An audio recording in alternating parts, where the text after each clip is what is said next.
Good morning, જય Shri Krishna. Welcome to our new vlog. આજે છે મંગળવાર અને મંગળવાર છે તો અમે ગણપતિ બાપાને જો મસ્ત હાર પહેરાવી દીધો છે. બધું કામ પૂરું કરી ફ્રી થઈ. આજે તો લંચમાં બનાવવાનું છે ચણાનું શાક અને રોટલી. ચણાએ બાફી દીધા છે હવે અને લોટે બાંધી દીધો છે. હવે બસ શાક વઘારવાનું છે અને રોટલી કરવાની છે. બસ નવરી થઈને બેઠી છું અને રાહીને શ્લોક સ્કૂલે ગયા છે. કોઈ ન લાગે ઘરમાં અત્યારમાં, કોઈ હોય નહીં ને એટલે મમ્મી ના હોય એટલે કોઈ લાગે જ નહીં. હું ને મમ્મી હોય તો વળી થોડુંક બોલવાનું રહે, એકબીજા જોડે વાતો કરીએ. તો રાહીને શ્લોક આવે નહીં ત્યાં સુધી ઘરમાં તો ખાલી ખાલી જ લાગે અમને. આજે અહીંયા લંચમાં બને છે દેશી ચણાનું શાક. મેં રાત્રે પલાળી દીધા હતા મસ્ત ગરમ પાણીમાં અને અત્યારે બાફી દીધા છે. અને હું એને છે ને ડુંગળી ટમેટાની ગ્રેવીથી વઘારીશ.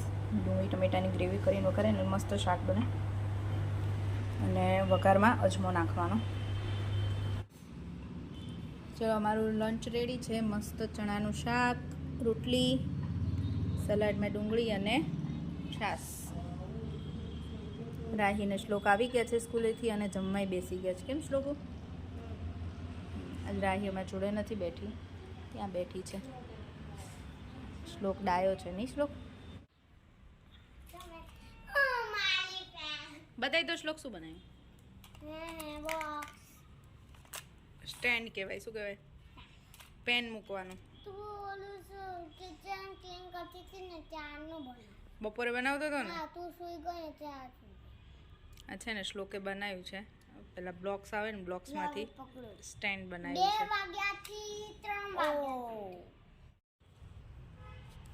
છે. શ્લોકો હોમવર્ક કરવા બેઠો છે નહીં શ્લોકો? ઇંગ્લિશનું છે.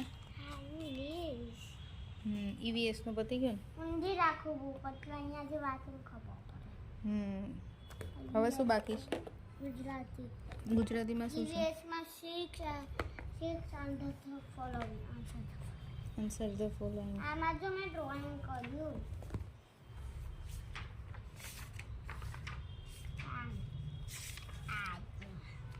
આ જો એક્ઝામનું છે અસેસમેન્ટ. આ બધું ડ્રોઈંગ જાતે કર્યું નહીં? આ શું છે? ટમેટા, તલવાર અને થર્મસ. થર્ડ દોર્યો છે. થર્ડ ઝાડનો થર્ડ છે. થર્મોસ આગ, યજ્ઞ. યજ્ઞ. હા.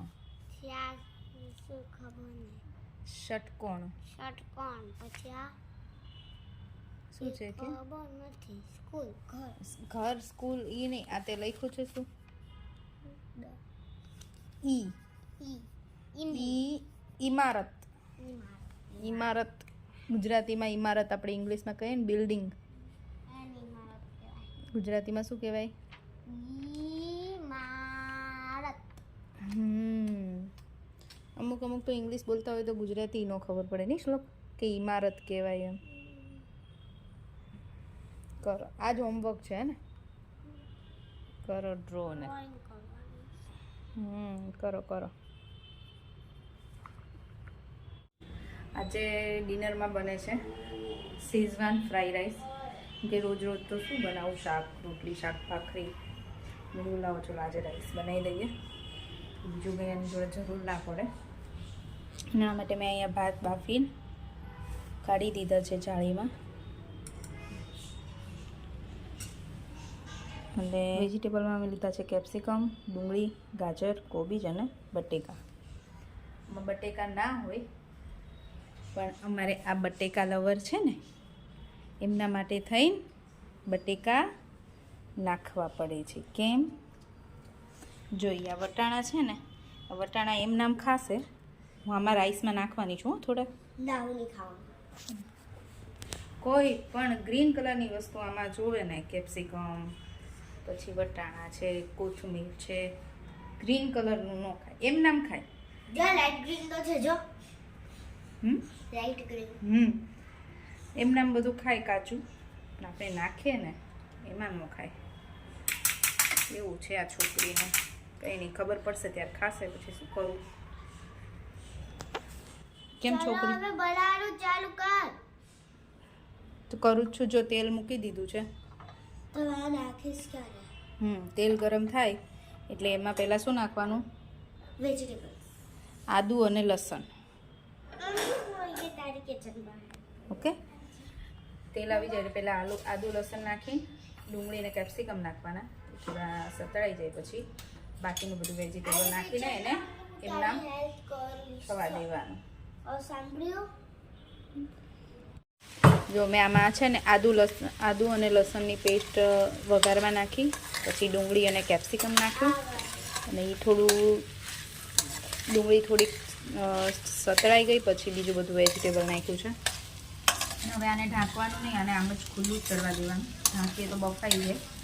અને ખાલી થોડું અમથું મીઠું નાખીશ વેજીટેબલ પૂરતું, કેમ કે ભાત મેં બાફ્યા, રાઈસ મેં બાફ્યા છે ને એમાં મેં મીઠું નાખેલું છે.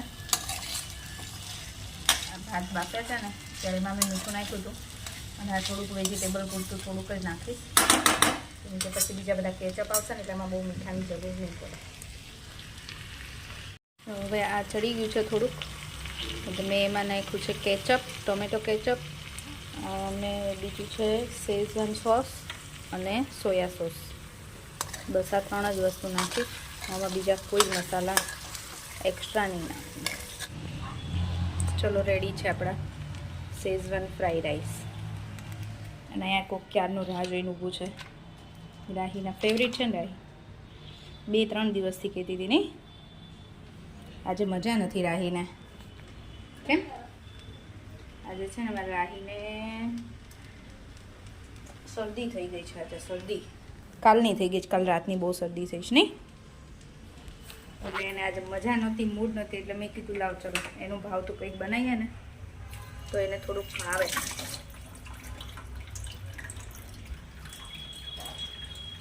ચલો હવે ગરમ ગરમ આપી દો ને રાખીને.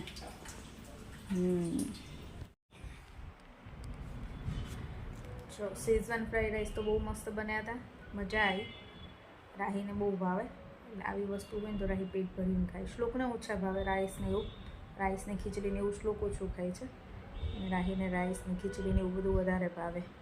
તો એવું જોઈએ, એકને ભાવતું એકને ના ભાવતું, એટલે બધું ફરતું ફરતું બનાવવું પડે. એક દિવસ આને ભાવતું, એક દિવસ આને ભાવતું, એવું કરવું પડે. અને આજે કંઈ બીજું કંઈ બહુ ખાસ બનાવવાનું હતું. બપોર ચણાનું શાક બનાવ્યું હતું, થોડુંક વધારે હતું.